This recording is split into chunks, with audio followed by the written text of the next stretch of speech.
site nini oyo site nini ko Kongolegi ko fiba bonbon Glace misi la sexy Bato balobaki mingi pona glace Studio NC Bato bafingaki mingi pona glace la sexy Sans kitoko Mama ya kotale la sexy Dimitri Balodore ya kotale la sexy Ale Django ya kotale la sexy Eriche Scramé ya komone la sexy Yena ma César Magic Clé Mama ya kotale la sexy Chérie ya kotale la sexy Badougou ya kotale la sexy Martin Kapika Tracy Pro, la même magique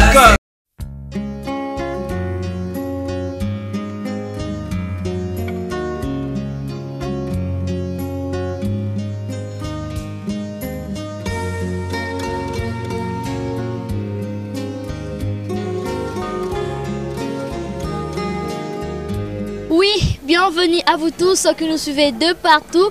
Merci pour votre fidélité, pour votre amour. Une fois de plus encore, c'est une grande joie pour moi de vous retrouver tellement nombreux devant vos écrans en train de nous suivre. Émission Nabino ya bien Herbo Santé, Solo. Pour aujourd'hui, je reçois Maman Laurence Mbouy, mais à accompagné de Dr Sylvain ya Brazzaville. Maman Laurence Mbouy a invité mon très spécial toujours dans l'émission au Kane Boyebeli. Lelo aza accompagné na Dr Sylvain otokobeta masolo vraiment na ye la minion de la presse na lingaka bino makasi tellement pour amour au laksara biso surtout na Herbo Santé. Maman Laurence rapidement bonjour. Bonjour. Boni. Toza bien. Et monana vraiment ba téléspectateurs tout ba moni bazana sengo vraiment avant to kota vraiment na profondeur ya otokolobela parce que na bilelo to beta c'était na mambo teli ba kiste ba myome yebisano ba téléspectateurs na nyonso balanda ko tout le temps message ya joie ya peo memeli bango. Ok, message à malamu ezali des solutions na problème ya myome fibrome na kiste eza message à malamu oko zwa lelo soko za na ndeko na yo wabela kasi souvent myome ou bien fibrome ou kiste ba opéra kaye zongaka opéré zongaka kobota ezate pasi makambo belé ya mususu likola myome na kiste ba mususu bazanga mabota ake mabala boti tel kolo ya myome fibrome ba masse alors eza nini d'abord parce que toyoki kaka na ba mot scientifique eza myome eza fibrome c'est une masse ronde volumineuse o evandaka na se ya libumu na muscle na cavité ya l'utérus oyo ezo déranger mwasi pour à développer mabota te a comme na ba cycle compliqué eza ba cycle court ba cycle long nyonso ya ye compliqué parce que dit à myome ou fibrome ce que maman eza te keloko ko mitungisa yo moko soko za nango ko zanga ko yebango te ko yebango yo moko nde premier médecin nzoto na yo oyebi ntango zala ka bonne santé oyebi pe tango tungisa maka epa avant même que oke koluka médecin ebisa yo moko ko yeba changement parce que ça n'a pas symptômes visibles et ça ba signe il faut yeba yo moko d'abord avant que oke na ba signe ngala lingi nde oyeba boy avant soki kana pokwa olie mingi te na tongo lamuki olali tia le tolo likolo fina sali bomuna o makasi ta sa mutolo wala ba maman hein ba mama ko ata olali na sima etandika liputa olali oliaki mingi te na tongo siko nano déjeuner te zwa loboko na yo fina na se ya libumu na se ya mutolo fina makasi oyoka mo libanga etelemi wana mo mbuma mo masse etelemi côté gauche côté droite yeba myome yango wana teste moko kosala na ndako avant même okoma esika nga nazali sala nanu yango et en plus soki osimbi libanga wana yebaki esi ekomi déjà munene ou soit ekokozala sensible na maboko te mususu ezala na kati ya uterus mususu na libanda eteris mususu ekangaka kaka na niveau ya nini ya niveau génital etelemi wana ebebisi lo nde mabota ezali complication ba mama bana basi ba jeune fille myome si souvent eza tumeur oyo ebotaka na muscle mais ezwaka si souvent kaleza bana kozwa basi ya ba 45 à 50 ans d'âge lelo oyo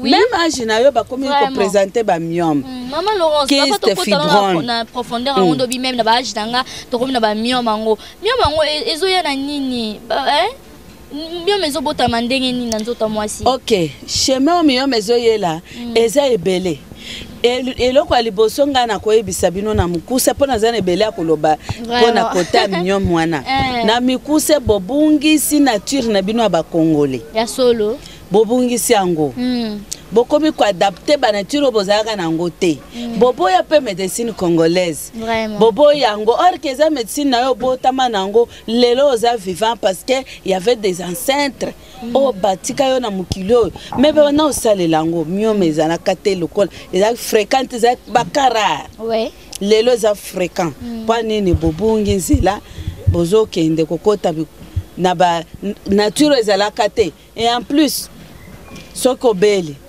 okolinga médecine o te soki kolamba olingi cuisine na yo te soki kolata olingi nature na yo te makambo nyonso kaka modification d'abord cause ya première modernisation bien sûr toboyi te mais oexagéré ya solo ko exagéré wana nde mona ekomi kobendela bio maladie oyo ezalaka kala te lelo ekoti ekomi populaire ebele babota te mabota bloqué na myome esika mwana fetus ya mwana ekokosalama na kati ya iteris na kati ya muscle yo myome boti esika wana ekangi terrain yo sikoyo ekomi kaka baabsence de règle donc sans oyo omonaki eloko te lobi kuna omonaki sans 3 mois omona sous ba période mensuelle te olobi na kangi zembiti or que ezalaki développement ya myome et se procurer na makila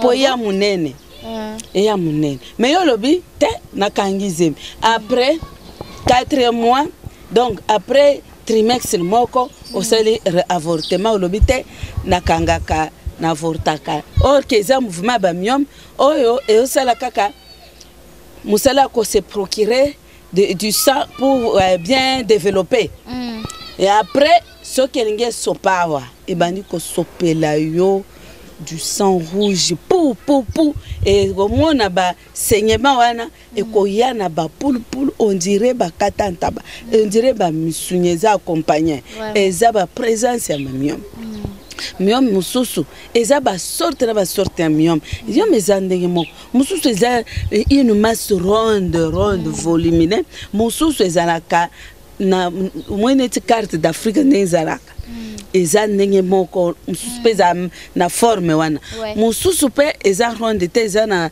carte d'Afrique te mususu eza na otobenga yango myome sous-muqueuse ezalaka na mokila nango etiango kana se esika nani nzela mabote ezali yango ekangi wana maman ko beta bambula tout ce temps 45 ans du mariage mwana te donc myome wana memaka na stérilité pour moi sozo bomba myome jamais ko concevoir par hasard mais ce qui a concevoir par hasard akoki pe ko betisaka ka ba avortement de mona ba lemso aboti prématuré à 7 mois prématuré à 6 mois par fausse couche avortement à répétition pour nini ya zana myome rezo refoulé ba bana ezo refoulé bana donc myome eza maladie mabe oyo ko mela nango te na minute oyo ebele baza solution à l'immédiat ils ont de coopérango kolongolango mais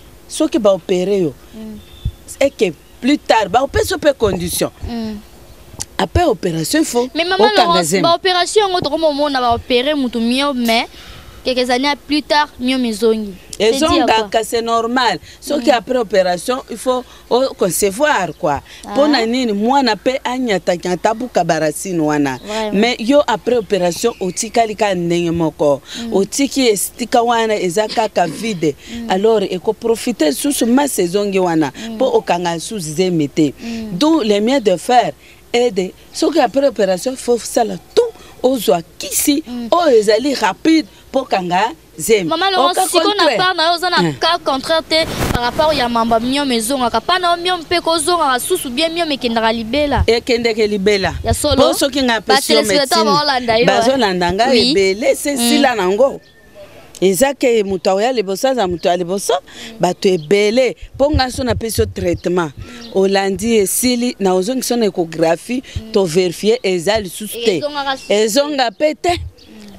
Alors ekotika pe place au kangazim au bota ekobota pe bano landi c'est parce que mio metia qui en retard mais so bandi na moko faut ko mati nombre linga so 5 ozwi na yo parce que ozala qui retardé na mio besili ozala susunini so ka mio besili nga na pe so traitement rapide pour okanga facilement vite fait okangi pour que mio mwana eza histoire mio maison la na nzoto na yo te alors mio meza eloko moko oh baby c'est la rabuso donc forme nam parce que mutaza na mio momo na nzoto et comme le roi musazemi mais za na zemi te makolo kovimba constipation banini donc ozalo kwa mutazemi ndenga zala ko baka soy banini donc makambo ebele comme na malformation le roi mutazemi mais yango za zemi te za miom le monde que conflement des abdomens augmentation des abdomens et vimbi comme le roi mutoyo a komi pembeni na bota mais tant peut to kolanda to zeli obota oboto noté voilà que ezande bon donc miome eza eloko moko ya kokanga te ya ko wumelisa te c'est une masse ronde volumineuse dans le ventre. Oyo mona kaka et puis petitsaka ba effet secondaire moko boye à tout moment il faut que soulager des petits besoins à tout moment et puis ce qui bandi saignement oui bien sûr et puis ça na constipation parce que tala kaka de ko zoa partie munene na kati ya libumu et fini na ba gros intestin pour ça ba grand besoin facilement izate obeta pe ba constipation mais aux hémorroïdes voilà ba dans les malades moko compliqué et belé baloba et si la raté na marabasi ba opérer 3-4 fois et aussi la kakate pas nini ezate que bango de ba problème non problème na yo parce qu'après opération ba fait sous condition zene kanga zemio bota mais so kangi kakate ba mio mekozonga na maman Laurence on peut m'appeler mon kieto salon docteur Sylvain la bien pour mezo beta pour alobela biso surtout dans mambo etali mio docteur Sylvain na bi ke koya non na plateau oyo za vraiment esengo mingi na ba téléspectateurs nyonso bazolando de partout peselepso na nous mambo betelepso vraiment c'était na mambo etali mio yebisa biso na nous donc décortiquer bisongo to zwango vraiment et pas na yo docteur Sylvain, surtout la bande de connaissances à Brazzaville. Merci beaucoup, mademoiselle journaliste, na Sepelimingi na Mutuna. Mais boye na kodzonga mwa moke na kanisi ke mama siliko loba makambo ebele etali likambo ba miom na kati ya médecine na kanisi ke mituna ezalaki ebele cause ya miom. Maintenant, d'une manière générale dans la médecine, jusqu'à ce jour, les causes sont inconnues. Pour l'origine y a myome, dans la médecine, les causes sont inconnues.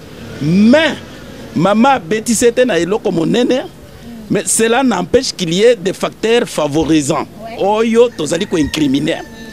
Entre autres, l'âge avancé. Voilà pourquoi maman le baki attaque na tango ya kala ezalaki mingi ce qui âge avancé nde bato bazaki kozwa ba maladie wana ya ba myome tango to kende kuna musika pe na ba kyste na lolenge wana. Maintenant, pourquoi tout cela? Tout simplement que bato ba abandonnaki la tradition, c'est-à-dire coutume ndenge sengelaki, que ça soit dans l'alimentation, que ça soit dans toute sa forme. Donc ils veulent moderniser les choses. Donc en modernisant les choses, voilà aujourd'hui que l'élo na banamike bakomi kozoyango.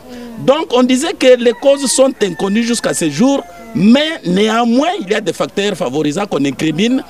entre autres lokola na uti koloba âge avancé soki tomeki kotambola lisusu mwa moke okokuta yango mingi absence ya conception, absence ya maternité ou bien accouchement ekoki kosala ke mutu ayeba na tina kozwa ba maladie wana, c'est-à-dire ba âge moko ezali koleka mutu azali ko concevoir te, mutu azali ko kobota te, mais mutu wana komona na âge moko songolo abandi kobela maladie wana. Donc jusque là je pense que ekopesa biso de matière de réflexion parce que mutune kozongera pona yebike otunaka mingi mais soki yo mutu soki azu partenaire te akobota ndenge nini akoconcevoir ndenge nini, je pense que là on reviendra sur après. Voilà eloko oyo ezali koloba mapona miombe pe na kocha sete pona kolakisa ke lokola solution ezali na musala oyo tozosala na kati ya herbo lolenge mama uti koloba.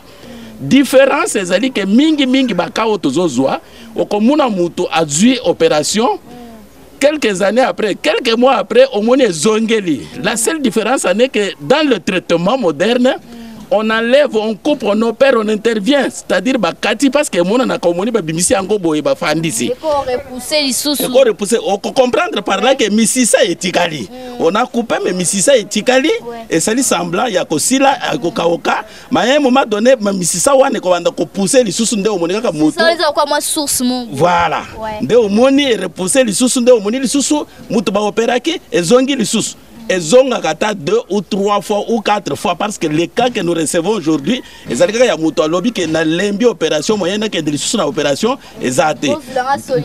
Donc solution avantage ezali na traitement na ba plante oyo mama otiko loba ezali ndenge nini traitement ou bien plante ezali ko corriger bien mieux parce que là nous on ne fait pas l'intervention. Mais ezoko kende lokola balobi eza masse okomona ezali masse lokola boye mais traitement tokopesa au monique moderne ezali le même jour on enlève mais tandis que traitement na biso ezokende au fur et à mesure ezokende na ko absorber ezokende ti okomona maswana ezokende na kokonda entre temps ezokausa na ba misisa nyonso détruire nyonso de telle façon que tango ezosile esili une fois pour toutes ezali te que un jour oyoka que miom repousser lisusu à partir ya traitement traditionnel oyo tozanango différent na moderne oyo kokomona que 2 ans, une année, 3 mois après, au moment de repousser les sous. Et ça dit likambo ya miom, mais eloko nini tokoloba mingi parce que ba mususu bazoka kandenge bazoloba mama pesina le test oyo moko ko sala nanu avant que comme test wana nde vraiment très capital d'autres revenir là-dessus. Avant que tous les canabas échographie pelvienne, avant que au coma et pas na biso tout ça la palpation, tout toucher, tout ça la boyna boye, tu peux comprendre déjà. Donc à partir de loko wana difficulté ya kosuba d'usuri, c'est-à-dire au bandi kosuba tout moment mais à minime, ezata ebelete. Eza déjà ba biloko yo moko ko non ce n'est plus normal. Okoyoka mususu alo peut-être nazo suba boye parce que na melima yebele. Ouais, ça na mo ito ba terme moko po bana bazola na biso donc ba petit besoin. Ba petit besoin voilà, ba petit besoin parfois na melaki mai mingi non, c'est une maladie, ezali bandeli déjà ya maladie, il faut faire attention. C'est pourquoi to betaka pe mingi c'était na ba signe ozo comprendre libumu ekomi monene ekomi ko vimba epesi ba constipation et puis na le lenge wana ozo kapé passe ezo komona le lokola vous êtes enceinte, il fallait comprendre déjà que je suis anormal, il faut courir vite au service compétent oye koki ko yeba na tine ya ko pesa solution na eloko yango entre autres l'herbo pharma là où il y a la plante qui corrige très bien sémium. Merci beaucoup. Merci. Merci maman Laurence tozo intervention moko ya kitoko tozo ngila sikoyo moko grand prêtre et bisabsonanu masolo ya bakiste to robeta rasuka setena miom to éviter intervention na yo lisusu. Ok, avant na kota intervention ya biloko wana miom fibrome nazo présenter bino nanu. On a centre nanga moko ya Brazzaville. Oyo ezwami na marché Mongali na ribomi taba numéro 29. Nazar na yaka kuna. Mais dokona nazana ba centre mususu na Kinshasa. Yango suko nazana représentant nanga oyo na tele mutema azana Brazzaville. Oyo na yebike yeso kaza kuna ayokaka ngai facilement et puis asalaka onga na lingaka pe ayebi kosala ngo ayebi kosala onga na lingaka donc cela veut dire quoi qu'on satisfaire le malade voilà on comprend so mutu aye na kolela ye apesa ye koseka de monsieur donc si je comprends bien maman ce qui mutu amoni papa Sylvain directement amoni yo amoni ngai surtout dans Brazzaville hein Brazzaville na kotia mutu n'importe qui te oui da to banda na ye kala to banda osala na ye awa na centre ya Kinshasa ye azalaki vraiment mission de service au Tinda mission de service dans le vraiment Brazzaville na 400 000 awa ya transport na lobité tellement que je les aime bien les enfants de Brazzaville mes chers mes chéris de Brazzaville et puis ba soeur ba grande soeur ba maman ba papa ya Brazza ba koko na ngai bana nyonso en tout cas nalingi bango makasi raison par laquelle na détaché ki moko na ngai na lobi non zala wana c'est une bonne chose hein? Moi j'encourage voilà alors c'est pour cela tozali na marché mongali moto azo capoter bien à Herbo Pharma parce que na sala na ye awa à peu près 10 ans na moni ki azo sala bien comme une expérience on a kotinda mutaga na expérience te vraiment na tinda ye na Brazzaville bana Brazzaville na pesi no bote na linga rapino makasi raison par laquelle na pesa bino mutovani na ya wana plateau et puis pour bomona kete soki moni yo moninga vraiment continuons ambiance ya émission lelo ba sujet na biso nazapena mususu mama tete pour na centre ya limité oui wana yebani na yamba ja mama tete boto bosa na ete ya so chapeauté na limité makasi suka na lindi mama tete makasi parce que asalaka onga na lingaka po mutsa ye akuti mama tete akutinga assurance ezali vraiment merci maman voilà pourquoi pour makambo o etali mio mais je sais que nalobaki déjà mais nazo linga siko na ebisa bato ya bakiste kiste surtout kiste eza nango petit problème na sonya kango na Herbo 7 jours eli moins 7 jours une semaine kobanga kiste te banga miom nde eza na tembe miom eza très résistant raison par laquelle bakoko longolango lelo basali opération chirurgicale ezongi eza mutu makasi mais biso tozelango mesure moko ya traitement assisté en plus assisté ya komela ya kosise eke nango libela parce que tant aussi sango avec un boula et un bon goût dans la bouche donc tant on suce et puis c'est d'abord goût ya kitoko en plus eke ye broyer et absorber ba maswana et sili nango tikelo place o récupérer jeunesse na yo miome okubisa yo mukolo miome okubisa yo kopomelo mariage comme fane le quoi yo soute bala mama vraiment parce que comment se fait-il yo balo za miome ole mo bala mwana bana komi koyoka ka sangwa ba opération sangwa miome sila ka te ce qui est bandit conseiller 4 mois enseignement 3 mois 2 semaines on comme parle comme ça moi si parle makila sili kabona ko seigneur oyebi ke eza maladi moko mabe ezobomela biso mabala kobomba yango te et en plus mpona kiste 7 jours okoyoka ke oza na kiste ndenge nini okofina okoyoka yango te règle douloureuse donc soka période mensuelle na yo ekoki parce que miome obeti so douleur ya makasi te miome baeffet secondaire nango kovimisa libumu kokanga yo mabota donc complication moko boye makila kosila mais kiste te kiste makila osilo te kiste Maman Laurence, responsable des douleurs aiguës. Bah ebi kiste, mais est-ce que kiste ngo ebi mapeka libumu na misu toni. Ya kiste ovarienne botaka pemene ba ovaire. Wana nde musala nango ko passe donc à cette période de coquille yo soki date nos alaka soki les premiers les 2 ou les 3 soit les 4 mais okoye bango douleur ezo banda lelo po lobi biloko ane bima yo bandi douleur lelo ba mususu ndanga eko bima lelo ay akoye bango à partir ya ba signe douleur douleur doute ko sila kaka douleur on dirait akobota mais kobota te ba période mensuelle donc oyeba que déjà moi soza na ba problème mwana opombi yango chaque mois yozaka na passe yeba même les bala tango ko bala okende kozwa complication ya kokanga parce que déjà ce qui douleur on exagéré et obotelo magamusu obotelo magamusu soyez sûr tout ce qui kokata ba maman ce que vous avez dans bas bakendeke ba période mensuelle na ba douleur yeba kozela mango déjà traitement dans un traitement moko ozo kwasire ba période mensuelle et bima sans douleur parce que na ba moi si moko lobi maman Laurence je crois que moi si nyo sona mokili oyo ya pasaka ba période mensuelle kaka da passe ce n'est pas vrai bimate alali et ce n'est pas ça. Douleur sur douleur. Et ce n'est pas ça, mais ngaza maman, ngaza mwasi na leka na baita punyo swana na bota 10. Bato musu bakambani marata.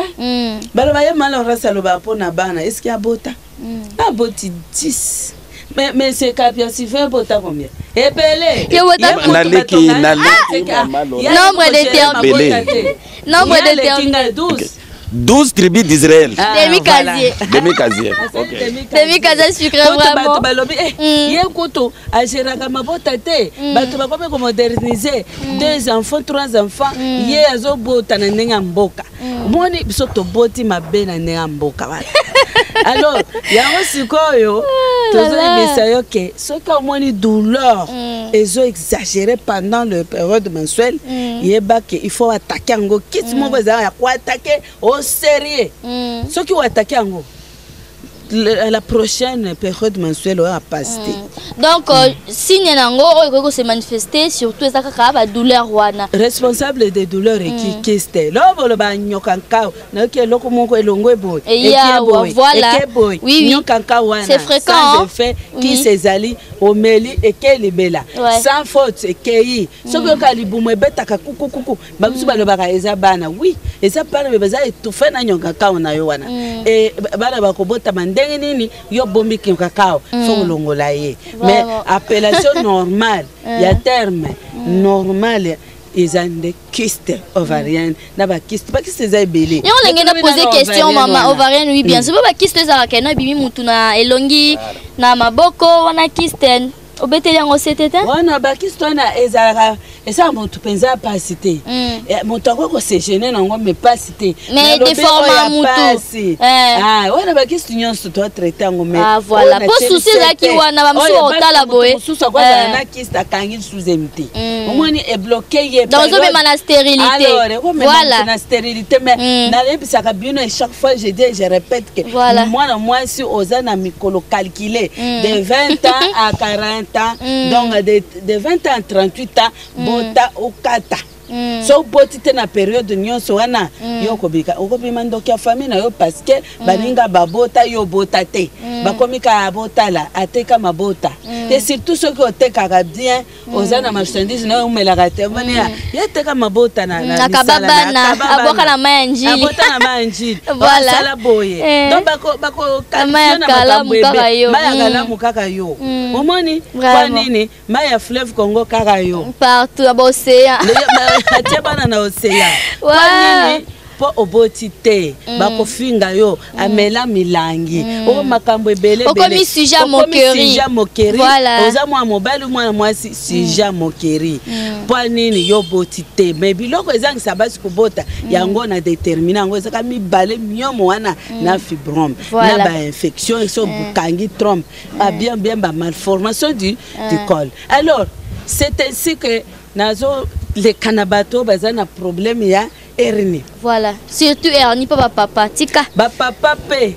na passe na mawa hernie ezali sorte belé hernie scrotale hernie inguinale hernie ombilicale hernie donc na mon papa Sylvain moté mais au beta lobela ba papa c'est tout ça bana mike bazana ba hernie baza belé maman poye ba mwana no eza hernie au mona ka os faire soigner maladie net malaria beta ka ba crise moko boy ba to ko soigner qui a malaria si la zongeli donc passe donc à tout moment yesu qui a quoi maladie a pas de sinamis botala est bien au moins à kaka azana hernie hernie to saka bana miken namba papa bazana hernie hernie sous quand mon croissance mon coxi ba âge ba 3 ans bani na otambola te azotele mate surtout bana SS nde bazana kisi na bango ya bana SS ezali ya kosilisa SS ezate ke ya ko calmer non kosilisa mais pour na bana hernie en tout cas mwana so ezana hernie papa ozana hernie oyoka esigne lokolo ezo bloqué bakobeta mukongo pasi ya hernie hernie omwana mwambali libumu ya baluka batata matata typhoïde fièvre hernie ezo compliqué bino ba papa aussi omona ezabiete ko bomba hernie tozolo bambangu parce que bapesi biso faut de temps oui tozo ki mambangu simbata koloba mingi maloma posa koloba ndeza me minute mike mais traitement ya hernie ezawana 15 jours elimwe mais pona na makambo ya myome na pesi bino traitement rapide assisté na ya komela en tout cas wana elimwe bakosa yo te pesa babo ba adresse bakosa banda ko tanga tembe myome osila ndenge nini mais mususu batianga tembe bazonga bakenda bakute parti par là bazo solution te bazongi ka babeli bazongi wapi pesa biso adresse herbo tozali na limité salongo na quartier de Bonhomme pembeni ya pont Njili ngai na pont ekaboli ma ya Njili na limité ekaboli masina na limité ngai nazaka na pont wana kulunga musika te kulunga ba avenue te na boulevard na pont Njili kwa ya pont na ba église nazaka na milieu wana boluka nga wana okosokoza na matata yakobo parce que belé babota na bango facilement mais ozo bota facilement te ata ozana kiste te ata ozana myome te trompe ya bouche te mais que ozo bota te yeba ke très nani stérilité sans cause ezalaka voilà ozana prompte bota te nazana kisi nango on pesa pe oboti kolekisa tango no pamba te bana Brazzaville na pesi bino mbote lisusu na yebi ke nazana monsieur Kapia ye abota Alexé soki bato batongaka bato ki bota bato ni babota na désordre yaza parmi ngana za parmi alors lelo yo pona bana toboti tokomi yebisa bango ke no bo gérer mabota bobota su ebele te tala ne to nyokomi na bino na conjoncture a pays conjoncture ya lelo tokomi po mwana sengi loko oyoki kanda lobi na utu ko pesa oyo yo pe ko senga nga na utu ko futela o classe yo pe telemeli ngai yo ko sala na sala pe yo omone ke charge wana e rubaluga gaga na yo moko voilà pourquoi ko bota pe oye ba calcul vraiment alors na tika na peta non avant aussi ça to comme vraiment na suka mais papa Sylvain moment de la fin na bande ko tout balandi surtout na bana Brazzaville. Merci beaucoup mademoiselle journaliste na kanisito komi na suka makambo koloba eza ebele faute ya temps parce que comprenez que nous sommes à la télévision le temps vraiment est limité donc en conclusion na makambo nyos to lobi lelo myom ezali likambo ya basi kyste ezali likambo ya basi pe mibali parce que il y a plusieurs sortes ya ba kyste. Complication ya myom tolobi que ça peut amener mwasi na kozanga mabota. Pourquoi? C'est une masse qui se place dans l'utérus là où l'œuf fécondé a l'habitude d'évoluer. C'est pourquoi nous avons les avortements, parfois les non-conceptions. Kyste empêche l'ovulation. Bat mingi babela kaba kyste surtout ovarienne ezali kosala de façon que mwasi wana azala na manque d'ovulation. Or ce qui mwasi azali na ovulation te e kozala lisusu mwa pasi po abota. En dehors ya ba kyste wana lolenge to utiko loba ke ezali côté ya basi pe mibali, nous avons les kystes amibiennes oye ezala ka localiser na kati ya ba intestin nyonso wana ezako trouver solution à partir ya traitement na kati ya herbo. Nous avons les kystes hydatiques localisés dans les articulations au niveau des muscles et de concert peut-être mingi bomona kango ibimiata na nuque partout là. Donc tout ça, ça trouve solution na katia herbo avec des plantes traduites sans intervention chirurgicale. C'est pour vous dire que en herbo on traite plusieurs maladies. pour ne pas dire toutes les maladies. Vraiment. Plusieurs maladies, entre autres, le col tolobi, hernie, prostate, vous êtes aussi concerné, surtout avec le blocage des urines. Comité na niveau ya ozoko kusubate. Solution izali prochainement. Toko na kokota na détail na eloko wana. Bana oyo bazali kozanga makila tolobaka bana ya mama Laura alukaka bango mingi. À Brazzaville, vous êtes des témoins. Vous avez des témoignages aussi. Et la stérilité, Brazzaville, Boboti Mingi, vous-même vous connaissez déjà. Donc, vraiment, Makambo Ezali Belé à Koloba. À l'avance, je vous souhaite bonne guérison. Mais nous sommes situés sur Bomi Taba 29 Mungali. Là, vous me trouverez moi-même, Sylvain Claude, votre phytothérapeute, représentant de Maman Laurent. Maman Laurence, je pense que solution n'est pas dans Bino et Zoami parce qu'il y a beaucoup de préoccupations. Maman, Akoya ou bien Maman Laurence, ce sont les produits là que vous prenez parce que c'est elle qui fabrique ces produits-là. Nous avons notre direction à Kinshasa, c'est là où la provenance de tous les produits que vous prenez là. Donc si vous voyez les produits là, vous voyez automatiquement Maman Laurence. Merci beaucoup à l'avance. Bonne guérison, merci beaucoup. Merci vraiment Maman Laurence, juste une minute pour le mot de la fin de retour balandi et puis Kabana. Une minute. Une minute s'il vous plaît. Bino bato hémorroïde. Bazana Brazzaville, na Kinshasa. Tous les 24 communes hémorroïdes.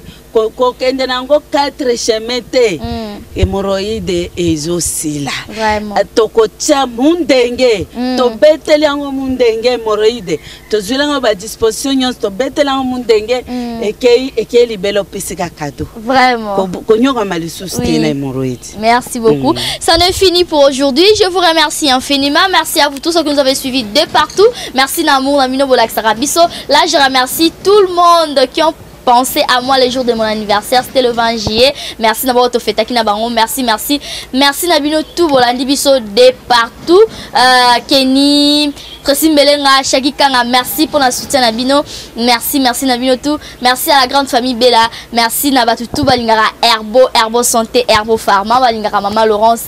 Pour aujourd'hui, tout se séparer quand même les Octoco Téléma. Merci de nous avoir suivis de partout. C'était la mignon de la presse. On a toujours une émission où il y a bien la santé, Herbo Santé, exactement nulle part ailleurs. Merci pour aujourd'hui. Tokabwana.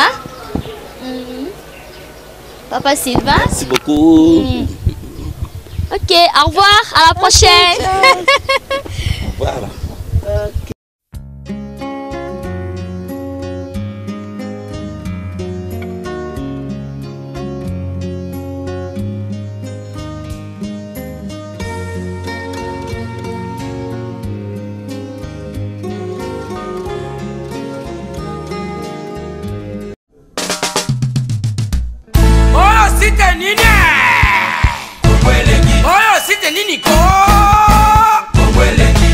Legi ko fiba bonbon glace mbizi la sexy bato balobaki mingi pona glace Studio NC bato bafingaki mingi pona glace la sexy so kitoko mama ya kotale la sexy Dimitri Balodore ya kotale la sexy Ale Django ya kotale la sexy Eriches Krame ya komone la sexy Yena maseza mazi kleda mama ya kotale la sexy chérie ya kotale Badougou ya kotale Martin Kapika Tracy Pro la même magique